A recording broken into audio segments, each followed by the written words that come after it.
Come in. Welcome. I'm E.G. Marshall. The poets claim it's love that makes the world go round. That's a beautiful conceit, and we should let them enjoy it. However, practical people know better.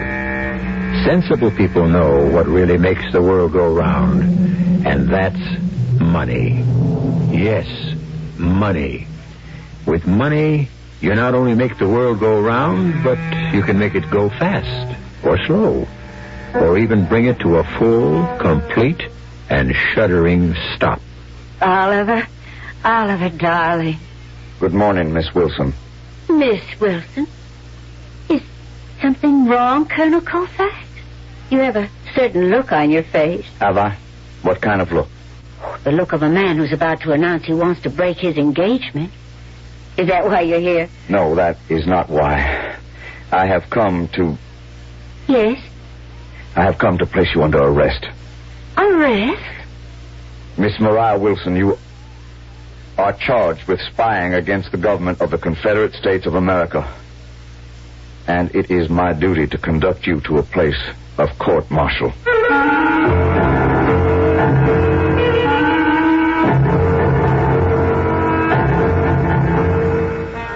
Our mystery drama, Solid Gold Soldiers, was written especially for the Mystery Theater by Sam Dann and stars Michael Wager and Evie Juster.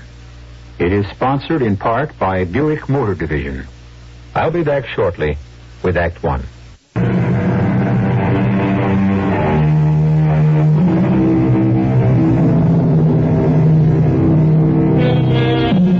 No war in our history has the power to fire the imagination as does the Civil War, or, if you will, the war between the states. Obviously, that's because it was our very own war. It belonged to us and to nobody else. Professional and amateur historians keep fighting and refighting it constantly. If Grant had done this, or if Lee had done that, or if Longstreet or Jackson or Hood had only done something else. We're obsessed with the battles, the great bloody battles, Donelson, Vicksburg, Gettysburg, the Wilderness. But there were greater, more important, more decisive battles than these. Battles in which not one drop of blood was shed. Battles which did not occur on the open field. We're in Charleston, South Carolina. It is the beginning of the year 1863. Mr. Burton, please be seated. Thank you. Devilish weather out there, Colonel Colfax. In here, too. I admit, sir, it is a bit warm. Warm, you say? I have no fear of the fires of Hades after sampling the heat of your fair city, sir. It does take getting used to. Sir, have you examined the list? Yes, indeed. Each and every item. You must admit it would be quite a windfall for the merchants and manufacturers you represent in Great Britain. Windfall? Bless my soul, sir. How can you call it a windfall? Look at the prices we offer you for the necessities of life and the sinews of war. Which brings us to the matter of payment. I thought we had agreed we are pledging our cotton. Yes, a most precious and valuable commodity. Several million bales of cotton would be a godsend to the mills of England. There is, however, one small difficulty. Difficulty? Oh, come, Colonel Colfax. You know as well as I do the nature of the difficulty. You also pledged us last year's cotton. And it's yours. It belongs to you. Not while it sits and rots on the docks of Charleston. We are planning a fleet of blockade destroyers. The truth is that the Federals control the seas. Now, I have been instructed by my principals to insist on direct payment. Very well. We shall pay you in cash. But I hope you understand, Colonel, by cash we do not mean paper. Sir, do you impugn the honor of the Confederate States of America? Well, I'm only saying, Colonel, with no offense, that anyone can set up a press and print money. I consider that an insult. Spare me your melodrama. We cannot accept your paper money. Which is another way of saying you have no faith in our government. Faith is too fragile to stand alone. It usually requires a pedestal. And one made of gold is always best. But we are winning. We won the battles at Bull Run, Chancellorsville, Fredericksburg. Unfortunately, you have not won any lately. Well, it's no secret that Lee is planning an offensive into the north, into Pennsylvania. We do not consider that a wise maneuver. It is not for foreigners to determine the tactics and strategy of our war. Ah, but you see, Colonel, it is our war also. We already are heavily invested, and you are asking us to support you further. We are willing to pay for all materials. And we must insist on payment in gold. Gold? As a down payment, as a token of good faith, $1 million in gold. Those, sir, are our terms. I am not empowered to approve of payment in gold. Well, I understand. I will have to take up the matter with the president himself. Well, naturally. I have at my disposal a steam-powered blockade runner, easily the fastest ship afloat. We can load her with the gold at night, steal out of the harbor, and be in London 12 days from now. Your merchandise can be delivered here some 20 days later. In 1 month, sir, you will have arms, ammunition, equipment, and supplies for an entire army corps. I see. Very well, Mr. Burton. I shall convey these rather harsh conditions to the president. Harsh conditions? Well, son, business is business. Not among gentlemen. Colonel, war just is not a gentleman's business.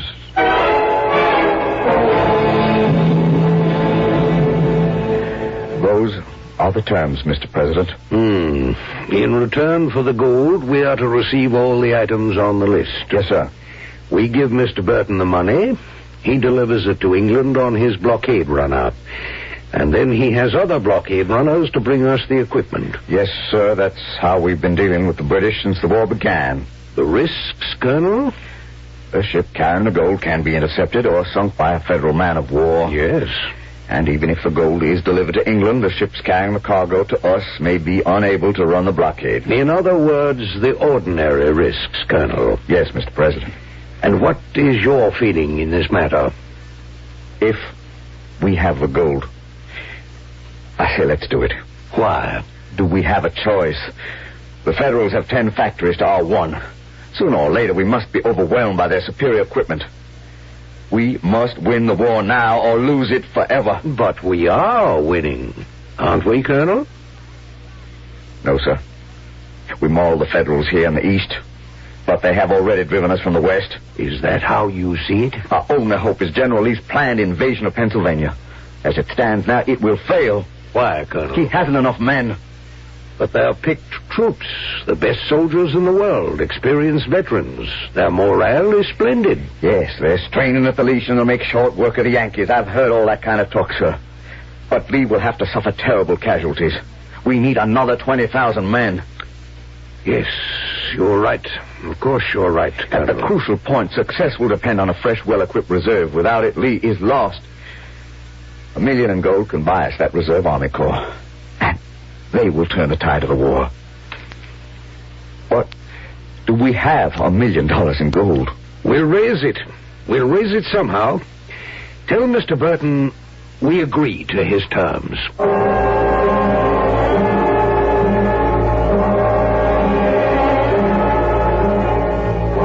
To die for one's country is to live forever. To fall in the fight is to stand with the brave. Bold sons of the South, we'll forget you never. How holy the earth that will serve as your grave. Ladies and gentlemen, your attention, please. Your attention, please. Thank you. Thank you. Miss Mariah Wilson, surely the foremost actress on the stage today. Thank you for your inspired recitation. Ladies and gentlemen, thank you for attending the Gold Ball this evening. These gala celebrations are being held all over the South to raise gold to buy the necessary supplies for our brave boys in the field. So give generously of your gold coins, your gold rings. In short, if it is gold, give it. Thank you.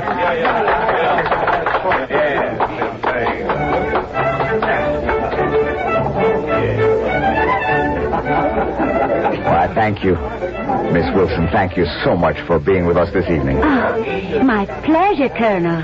I've always gone to the theater to watch you, ma'am. I think you are a great artiste. Thank you, Colonel. I understand you're a strong partisan of the Confederate cause. As an actress, I am partial to romance. And there simply is no romance in the North. It's so cold and so businesslike. Is it true, what everyone says, that General Lee is actually going to invade the North? I shouldn't have asked that. I'm sure it's a military secret. Well, it's hardly a secret, Miss Wilson. Well, good evening, Colonel. Mr. Burton. A most successful affair, sir. Miss Wilson, may I present Mr. Alexander Burton? Your servant, ma'am. How do you do? I have heard so much about you, Miss Wilson. In a very real sense, it might be said that this gala is being held for Mr. Burton. Indeed. Yes, Mr. Burton is the agent for the English Combine that will furnish us with the necessary supplies and equipment. Oh, well, then he deserves some very special treatment. It can be said that with Mr. Burton rests the fate of our country. Oh, now, sir, really.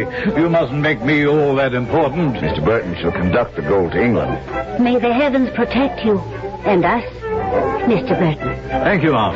What a wonderful night this is. I have a feeling that victory is in the air. Victory and peace. Now, I would like to drink to that. And I would like to dance to that. May I have the pleasure, Miss Wilson?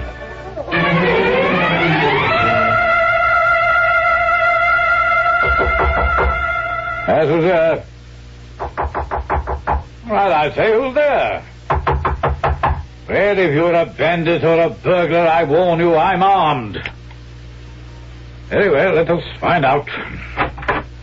Good evening. Why, bless my soul, It's Maria Wilson. May I come in? Oh, to what do I owe this honor?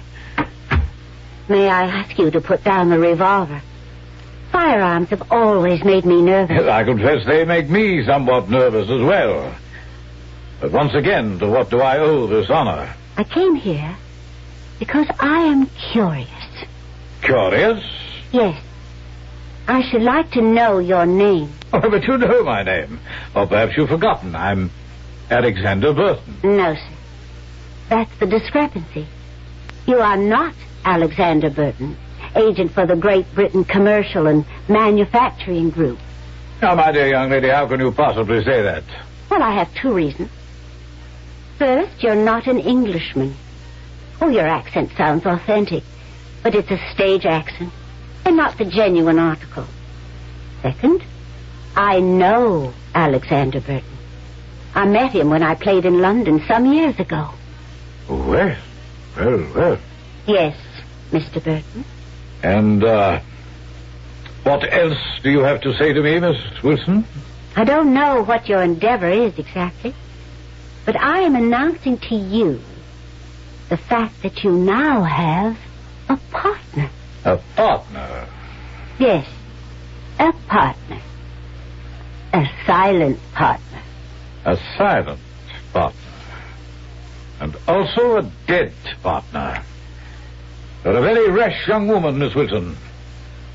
And I'm afraid it must cost you your life.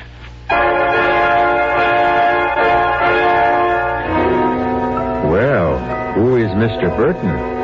Evidently, he is not as advertised. We know Maria Wilson is a famous actress of the day, but obviously she's also a little more than that. Right now, she's looking into the muzzle of this gentleman's revolver. He may shoot her. He may not. Just what he does decide will be revealed in a few moments when I return with Act 2.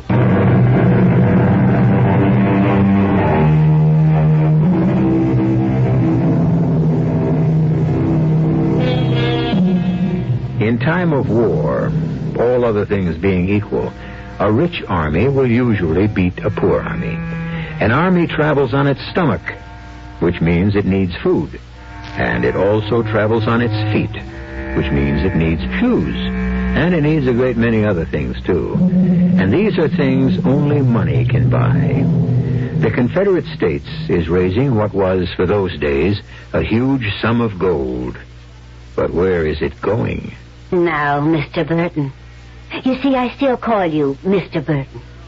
You know you can't kill me. Why not? Before I came here, I made my plans known to a friend. And if anything should occur, that friend will notify the proper authorities. You're bluffing. Call it. Pull the trigger. Well, Bless us all, you are a spunky young woman. and now, Mr. Burton, how did you achieve your present position? Oh, that. Well, it was a succession of events. I happened to be in Liverpool on business. What sort of business? Oh, whatever sort of business might come up. I see. And, well, it was late at night, and I was returning to my lodgings when I saw a well-dressed man walking up the street. Suddenly, two mean-looking fellows jumped on him and started to beat him. They were thieves, of course, who were after his money. Well, each to his own trade, I always say. I had no mind to interfere. But they happened to see me and became frightened, and they just ran away. Oh. Steady, sir. Now, just lie easy. Steady. I'll call for help. I'll get you... Oh, my head. They did strike you a nasty blow or two. I must get back to the ship. No. Don't try to get up, sir. Worst thing for a blow on the old noggin. Just rest. My name is Burton. Alexander Burton. Oh, yes, sir. I've heard of you. You're sailing for America. Read all about you in the newspaper. Everything is spinning about. I'm dying. Now, sir, I live just a few doors up the street. You can lie down, and I can go for a doctor. No, get me to the ship. It sails. Get me to... Well, he was in no condition to go anywhere. So I got him into my room somehow and stretched him out on the couch. I thought there'd be a gift in it for me, you know. But he wouldn't let me leave him. He clutched my hand and refused to let go. He just kept talking to me. He was delirious. I'm going there, representing my clients. I'll drive the biggest bargain in history. I'll make them pay in gold. None of their worthless paper. Gold. $1 million in gold. Gold. Now, take me to the ship. The ship is waiting to sail. The ship is waiting for me. For me. Take me to the ship. And suddenly, he was dead. So, since he wouldn't need it any longer, I searched his pockets for money. And I looked at the sheaf of documents in his coat. And you decided to become Mr. Alexander Burton. Who is empowered to collect $1 million in gold from the Confederate government. What did you do with Mr. Burton's body? For a few shillings, you can always find some obliging gentleman. And the gold? I've discussed the matter with some of the crew who appeared sympathetic. The others will be convinced to join us, one way or another. And so the ship will take on the gold, but it will not sail to England. No, I'm afraid not. Well, now that I am your partner... Ah, yes, my new partner. My share should be 10%. That's quite a bit of money. Well, I could have asked for more, but I'm not greedy. And, just how do you expect to be paid? I expect you to deliver the money before the ship sails. Is it a bargain, partner?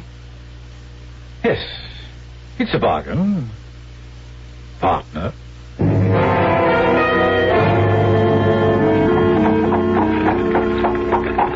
Miss Wilson, I haven't really had a chance to thank you for your efforts last night. Come now, Colonel. I did very little. That's not true. Your very presence cast a golden glow over the evening. Why, Colonel, how poetic. Do you actually write poetry? I believe every man speaks poetry when he's properly inspired, and I have found my inspiration. Really? Miss Wilson, may I call you Mariah? Please.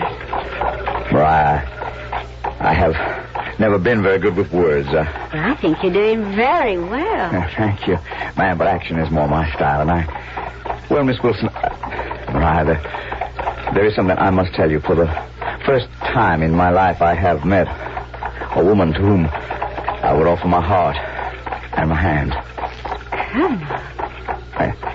You can't call a man Colonel after he says something like that. I don't even know your first name. Oliver. Oliver. Yes, I could give you my heart and my life. But here now, they are not mine to offer. They belong to my country. I understand, Oliver. But may I dare to hope that one day when this terrible war will be over. Yes, Colonel.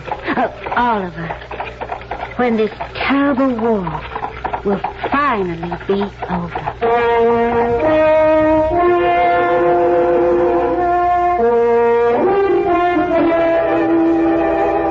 Well, Mr. Stryker, what news do you have for me? Well, all in all, the news is pretty good. What is it? Well, as you yourself should remember, you says to me, Stryker, I want you to watch that Miss Wilson woman night and day. Keep an eye on the house and follow wherever she goes. Remember? Yes, I remember. Well, just this morning, she walks out of the house, strolls down the street.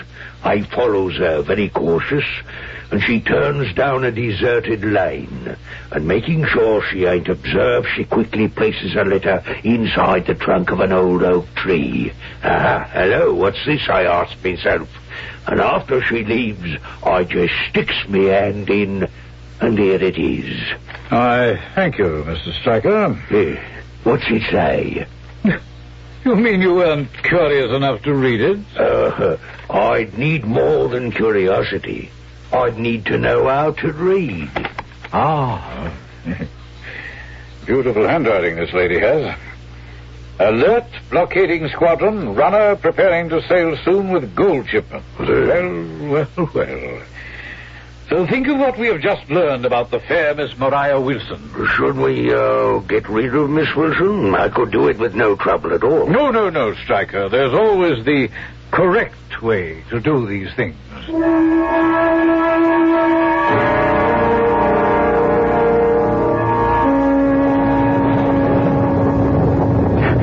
Oh, Mr. Burton, I must apologize for one of our sudden southern storms.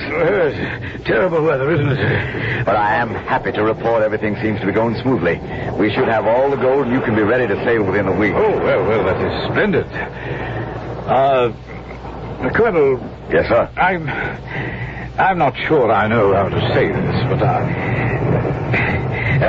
that was a splendid gala you held the other evening. It was reputed to be the best in the whole South. Of course, we were graced by the presence of Miss Maria Wilson. Yes, Miss Wilson. I'm afraid I should talk to you about Miss Wilson. What is there to say about Miss Wilson? Well, I'm not sure. Perhaps I'm imagining things, but let me tell you at any rate. I had met Miss Wilson before we were introduced at the ball the other evening. Oh, Miss Wilson didn't seem to recall that. Met is perhaps not quite the right word. Miss Wilson played the season of 1860 in London. As a matter of fact, I attended her last performance. I was very much impressed by the speech she made after the curtain fell. She said that she was returning home because war was certain, and she wanted to help her country. Oh, and she has. She most certainly has helped. But her country is the North. Oh, Mr. Burton, I'm positive you are in error. If only I were. No. She had everyone in tears. She hailed Abraham Lincoln as the savior of the United States. She said the South had been seized by the powers of darkness. Mr. Burton, what you are telling me is absolutely incredible. So what motive would I have for lying, for slandering the lady? I find what you are saying impossible to believe. As I know, sir. That's because you were in love with the lady. Sir. If you were not in love with the lady, would it be possible? Well, I feel that I know Miss Wilson, that she cannot be what you say she is. Colonel, I know your feelings, but would you trust the fate of your country on them? So Colonel, certain things are difficult to... I felt it my duty to present you with a piece of information. The fact that she may have made such a speech on the eve of the war, that does not mean it expressed her true feelings. Oh, the speech sounded quite true to me. Those feelings may have changed when she came home and became convinced of the justice of the Southern cause. Would your feelings toward your country ever change, Colonel? Well, there's one way to find out. We will Search her house.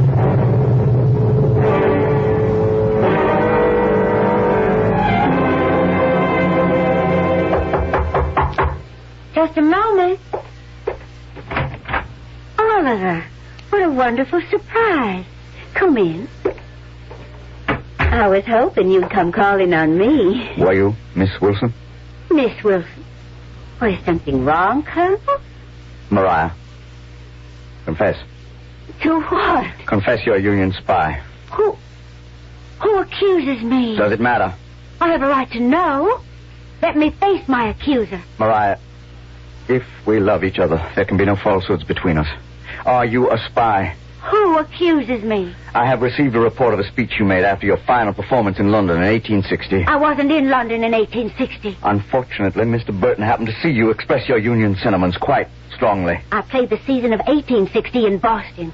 Why, if you read the Boston newspapers, well, get old copies of the paper. Mr. Burton saw you and heard you. Mr. Burton. How do you know Mr. Burton is all that he claims to be? Miss Wilson, this is unworthy of you. Mr. Burton is an English gentleman. How do you know? Mr. Burton carries all the proper documents. Can anyone here identify Mr. Burton? Well, can they? Do you intend to give a man whom nobody knows $1 million in gold and let him sail away with it? Do you? Confess, Mariah, please. And I shall find a way to spare your life. If I can, Please, Mariah, do not make it more difficult for me. Why do you insist I am a spy? This letter. It's in your handwritten script. Where did you find that? We searched your house. Oh. Alert blockading squadron. Runner prepared to sail soon with gold shipment. I see. And you are a spy. It was the best way I could serve my country. I understand. Now? Now I am forced to place you under arrest. Well, may I ask a favor, Colonel? Of course. May I be permitted to change my costume for the occasion? I should wear black. Oh, very well, Miss Wilson. Thank you. I shall not keep you waiting. Miss Wilson! Miss Wilson! Miss Wilson! Miss Wilson! Gone. How could you let her get away, Lieutenant? But she didn't get away, Colonel. She is gone. Well, my man had all four sides of the house surrounded. All the windows were under observation, and the back door, she didn't come out of the house. You mean no one came out of that house? Well, that's right, sir. No one. No one at all. Well, no one except... Yes, who? An old slave woman. No one except an old slave woman. Where did she go? Where did she go? Yes, where did she go? Quickly, where did she go? I didn't notice, Colonel. Think! Well, I try, but who notices an old slave woman? Of course, you and I know very well that the old slave lady is none other than Mariah Wilson. Well, she is now deep in the heart of the enemy country, and surely a hue and cry will be raised against her. However, she does have one thing in her favor. She's an actress. She can assume various roles. She has other parts to play when I return shortly with Act 3. This is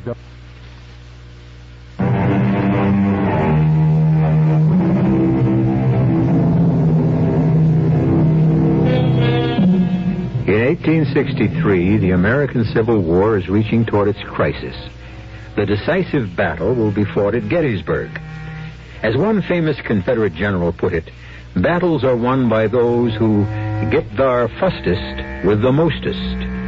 What the South must do is get the necessary tools of war from abroad. And this costs money.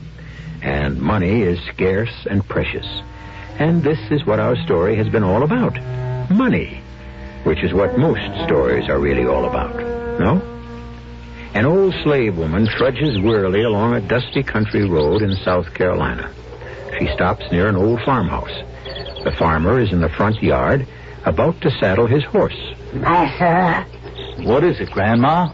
You hungry? Yes, sir. Powerful hungry. You ain't from around here. Don't tell me you running away at your age. Who you belong to? I can't remember, sir. Well, go around the back to the kitchen. Tell him I says to give you something to eat. I'd be powerful obliged to you, John Stevens. Good Lord. Come into the house, quickly. We shall have to get rid of this Burton fellow. Why, John? Let him take the gold. We can have the blockade squadron capture him at sea. Look, he'll be flying a British flag, which means we can only board him inside the territorial limits. Suppose by some lucky chance he sneaks past the blockade. What if we're forced to capture him on the high seas? We have no right to board a British ship in international waters. Then we must force the rebels to use one of their own blockade runners. The problem remains how to get rid of this Burton or whatever his name is. I can do that. How? Just leave the details to me. I'm an actress. Oh, but that's only half the job. When they get rid of him and decide to use their own vessel, we need someone on board that ship. That will be truly impossible, Mariah. Every member of that crew will be a picked man. I could get on board that ship. You could... Oh, well, how could you possibly hope I know Colonel Oliver Colfax. I know how he feels, how he thinks. I know a way to get on board. How? They can always use a cabin boy. I'd need a little luck. But could you actually disguise yourself? I could try. They'll choose a dark night. They'll have a fast ship. They might be able to steal past the squadron, but if I can get on board with one of those new pistols that fire a bright light into the sky... Yes, a flare. A flare. Yes. It would be like a flash of daylight. The blockade squadron would see the ship immediately. They could blow it right out of the water. But, Mariah, you'll be on that ship. But, John, somebody has to make sure the Navy catches sight of that blockade runner. Somebody has to make noise or fire a flare or do something. And if that somebody has to be me, well, I can only tell you the gold must never get to England.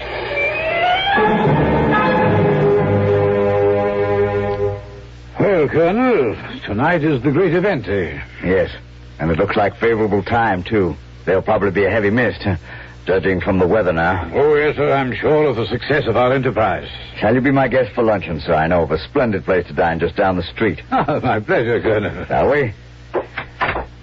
You know, I'm quite impressed with your country, Colonel. We shall be a great nation one day.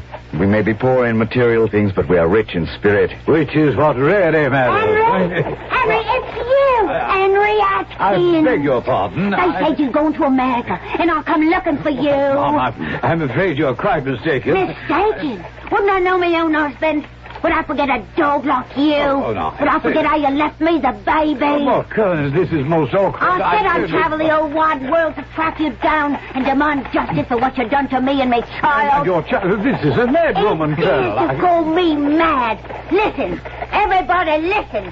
This beast here, he leaves a woman and an infant child in London, England, to starve to death. Now, calm yourself, madam. I'm Colonel Colfax. I promise you justice to you will be done.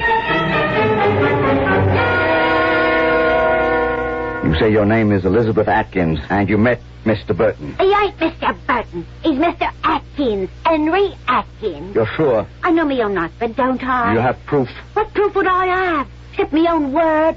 He met me and married me in the spring of 57. A year later he says to me, "Hey, the pickings must be good in America." And they're giving me life savings and off he goes, promising to send for me. How did you get here? Well, after I seen that I'd been had, I left the baby with me mother and come here searching for him. How did you know to come to Charleston? Well, sir, I know the sort of gentleman he'd associate with. Someone said they heard he was onto a good thing down here. I see. Sir, I didn't mean to cause nobody no trouble. It's just that I need money for the baby. Want him to grow up with an education like I never had. Well, Mrs. Atkins, we shall look into this further, and thank you very much.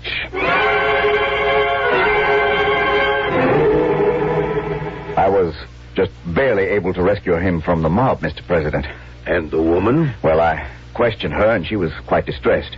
Do you believe her story? I don't know what to believe. Where is Mr. Burton now? Under guard. It's It's an awkward situation, Colonel, but it can't be helped. May I suggest, sir, that someone who knows Burton, someone who has dealt with him before, should come to Charleston and settle the matter? Well, then you do suspect him, Colonel. Sir, I know this. The last reserves, the last resources of our country are being entrusted to a gentleman who may or may not be who he says he is. Well, his documents, his instructions, all seem to be in perfect order. His documents may have been stolen from the real Mr. Burton. If so, the real Mr. Burton is probably dead. Ah, Breckenridge. Breckenridge has dealt with the real Mr. Burton in London. Oh, but, sir, Mr. Breckenridge is in Richmond. Well, I know. And we stand to lose valuable time. We must have the equipment within the month if it's to do General Lee any good. Mr. President, may I suggest that we ship the gold to England in one of our own vessels? We run the risk it could be captured on the high seas. We also take the risk that a British blockade runner could be boarded before it leaves the territorial waters. Yes. But once in international waters, the British flag protects her. However, the crew of most of these vessels are basically privateers, which is a polite name for pirates. Well, they'll know they have gold aboard. It could be too tempting. Then why entrust this valuable cargo to strangers in any event? We must use one of our own craft.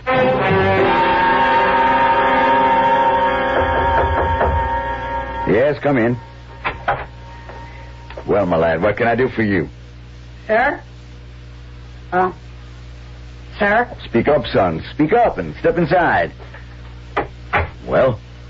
Sir, I wish to sign on the Dixie as cabin boy. Cabin boy?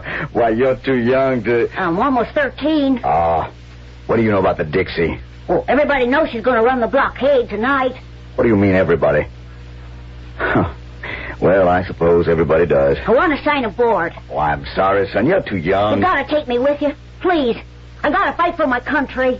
I got nowhere to go. Well, we'll find a place for you with some kind-hearted people here in the city. My place is fighting for my country. My place is on the Dixie. But the Dixie's a ship of war. I'm good at fetching, at carrying. I do as I'm told. Oh, please. I'll be a good sailor.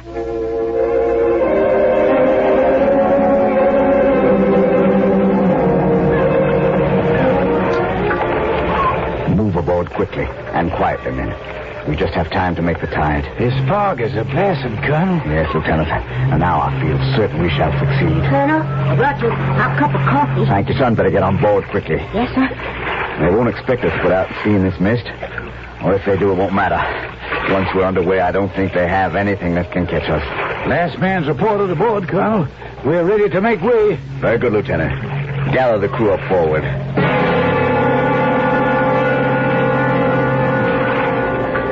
I needn't tell you, men, this is the single most important mission of the war. This cargo must get to England so we can return with the equipment we need to win. The Federals are out to get us. They'll try their damnedest. We shall move out under sail. No one is to speak above a whisper.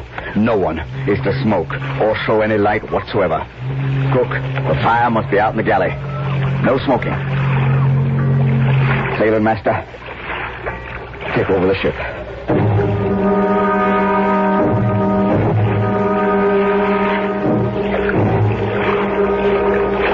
fog is lifting, sir.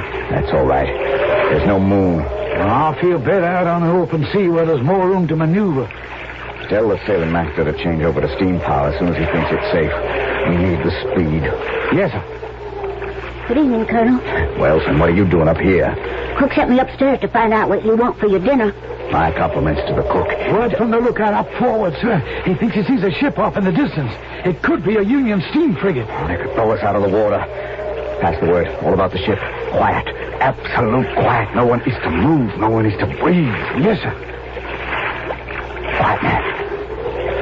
You see that ship, son? The ship? The Union battleship. No.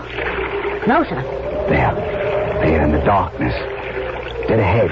I don't see. That big black shape, that's the Union ship. Well, she's moving away.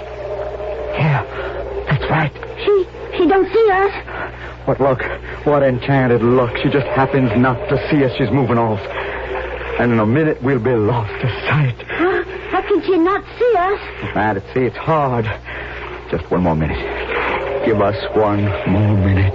And we'll be lost in the darkness one more minute. Oh, she's starting to disappear. Just a half a minute more. No! What? Here! What are you doing? The rebel boat is here! After that boy, after him! Don't let him fire that pistol! Don't! Where's that boy? Why, he jumped overboard, sir. The Yankee ship has seen us. He's mine. Let's make a run for it!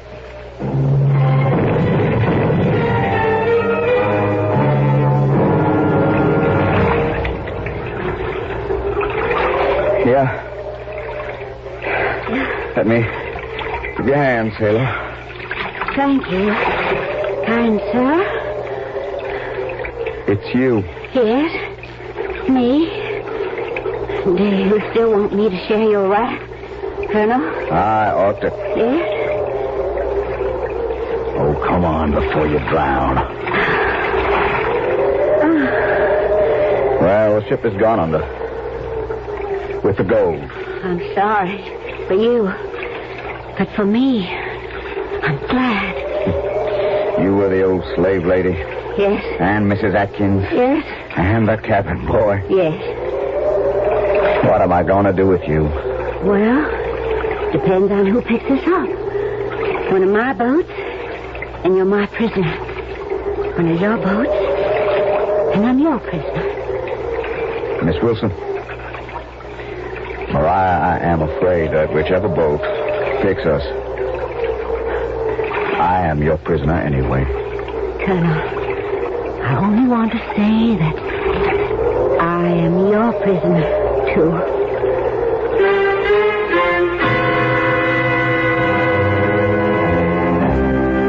They were picked up by a French merchant ship en route to India via the Cape. The captain was happy to marry them, and by the time they could return to America, the war was over. Would that the rest of the country could have learned from them and become reconciled as quickly. All you need do is reconcile yourself to a short wait, and then I shall return.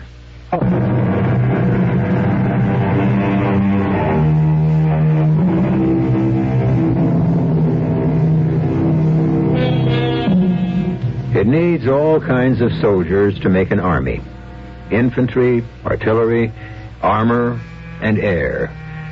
But the soldiers who are needed to support them all are the soldiers who neither fight nor die. The soldiers who never grow old or tired, weary or hungry.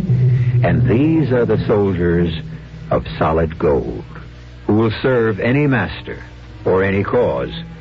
And in the end, these are the soldiers who win. Our cast included Michael Wager, Evie Juster, Ian Martin, Court Benson, and William Redfield. The entire production was under the direction of Hyman Brown. And now, a preview of our next tale. I brought my weapon to bear. I was about to shoot. And then I seen his face. What I mean is, he had no face. No head. No head. No, General. He was dressed in the uniform of a Hessian mercenary soldier. And it was all complete, save he didn't have his hands. Since he had disobeyed your order to halt, why didn't you fire? Sir, if any other officer asked me that, I'd answer my flint was wet, or the primer flashed in the pan, or that I shot and missed. But you know what my answer is to you, General? You were scared out of your wits. Yes, sir. And I would have been scared, too. All right, Sergeant, that's all. General Washington, I did see him. The four men with me, they seen him, too. He was a headless Hessian. This is E.G. Marshall inviting you to return to our Mystery Theater for another adventure in the macabre. Until next time, pleasant dreams.